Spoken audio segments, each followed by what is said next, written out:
You've started that business, you've put your blood, sweat and tears in it, and you can decide what you want that future to look like. We wanted to open up the conversation and help other businesses in our live audience and at home. Here's what our experts had to say.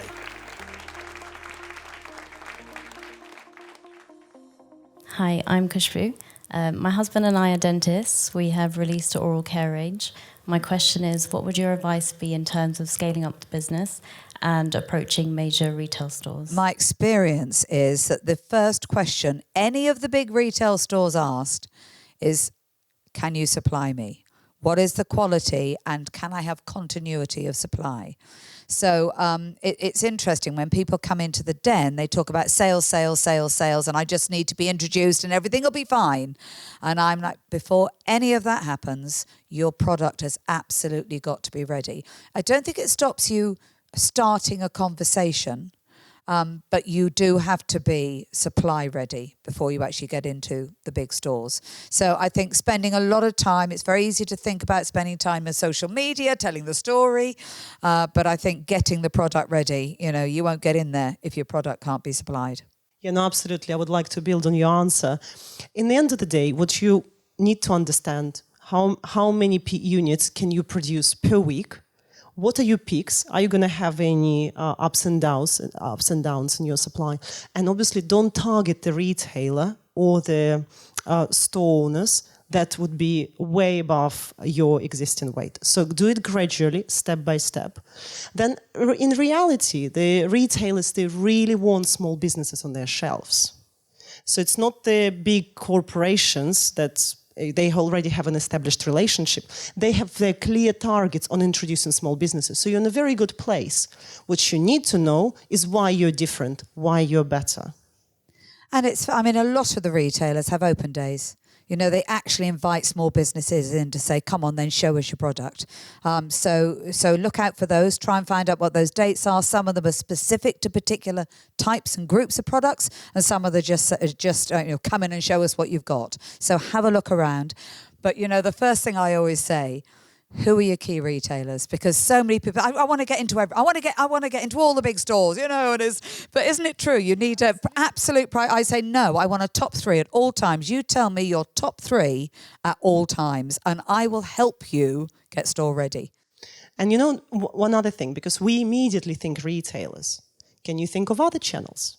Can you go to hotels and produce small versions of your product and get into your target audiences? So think differently. Don't use the path that is used by millions around you. As I'm getting older, I feel I'm slowly coming to the end of my business journey. However, the business still needs growth and it's still got lots of potential. And to manage my risk or our risk, how would you approach to continue to grow the business, but also manage the risk when you feel that after 20 years you're coming to the sort of your end of your business journey, but you want the business to continue to grow? Simon, thank you for your question. And I was going to ask exactly that. What do you want to happen with the business? That's the first thing you need to be really clear about, because, if it's an exit, that's a very different answer to if you want the business to continue on.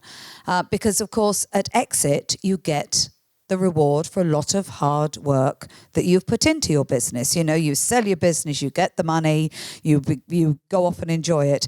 Can you see a time that you want to sell the business? I'm worried about that word, because perception, well, the people who work with me are obviously going to think, if I'm going to do that, what's going to happen with the business? So the answer is no.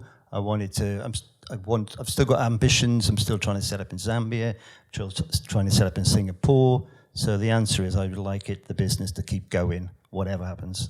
The most important thing you need to do is identify your successor. Because you need to find somebody who's in this long term.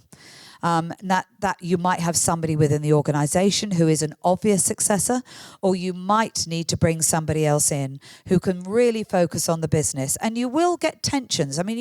Business is full of tension, and there will be times when you think, well, actually, I want the cash. I had it with my family business, when I bought it, I wanted to grow it and build it, and I wanted to use all of that money, and my parents were looking towards retirement. That caused a tension. You just work that out. But you do need someone within the organisation. If you want the business to continue on past your tenure, then you need somebody who is absolutely focused on that future. And I'm talking about somebody, and that's important, somebody, but it usually is a team as well. So there'll be somebody leading that team who's your successor, but then you've got to think about the team that takes the business into the future as well. And it won't come easy, because we love our business. We're very good at our businesses. We have built our businesses, and the thought of actually leaving them to somebody else and allowing other people to make decisions that actually we might not have made, that's tough. Would you consider shared ownership with outside resources to help the business grow when it's been yours from the start?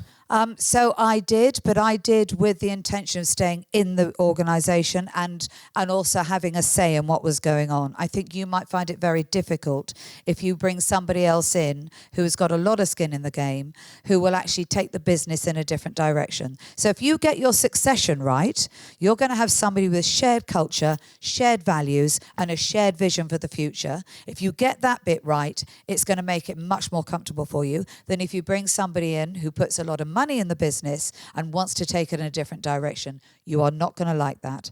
And I have to say, you've earned the right to do what you want. You've the right to see your business do the thing that you want it to do. You've earned that right. You've started that business. You've put your blood, sweat and tears in it. And you can decide what you want that future to look like. You're not going to like it when somebody else says, we put that money in. You can't do it. Katya, what would your advice be? When you work for the organization, for the big organization, we don't expect anyone to really do the job more than 5 to 7 years. It's very difficult to have your fresh view on a business, but how to create continuity, how do you grow talent within, that there is a smooth transition rather than disruption each time you change the leader. So that's also looking at your culture within the organization. What's your growing talent strategy in order to ensure succession for the longer run?